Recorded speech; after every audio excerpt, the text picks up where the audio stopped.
নমস্কার। আচ্ছা, মানুষ যখন জেতে কিরকম লাগে? আমার কিন্তু খুব ভালো লাগে। পুরোটাই দেখে নেবো, জেনে নেবো এবার, ঠিক আছে? বলো তুমি। নমস্কার, আমি মধুমিতা বাগ। আমি ভদ্রেশ্বর থেকেই আসছি। দাদার কাছ থেকে আগস্টে আমি সেটআপ নিয়েছিলাম। নিয়ে সেপ্টেম্বর মাস থেকে মানে দিওয়ালির ব্যবসা আরম্ভ করেছি। প্রায় 300 কেজির কাছে মোমের ব্যবসা করেছি। আমি সাকসেস হয়েছি, ভীষণভাবেই সাকসেস। হ্যাঁ, আমরা দুজনেই ব্যবসা করেছি এবং আমরা ভালো মার্কেট করেছি। তো দাদা আমাদের খুব সহযোগিতাও করেছে এবং আমরা খুব সাকসেস হয়েছি ব্যবসা করে এবং আরো এগিয়ে যেতে চাইছি। দাদার হাত ধরে। কারোর উদ্দেশ্যে কিছু বলবে?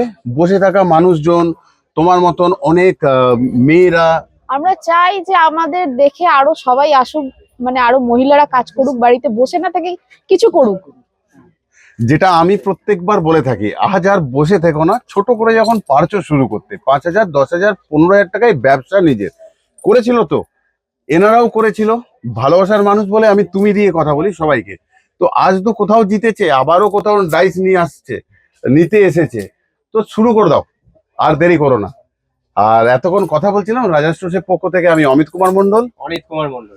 ভালো থেকো, সুস্থ থেকো সবাই।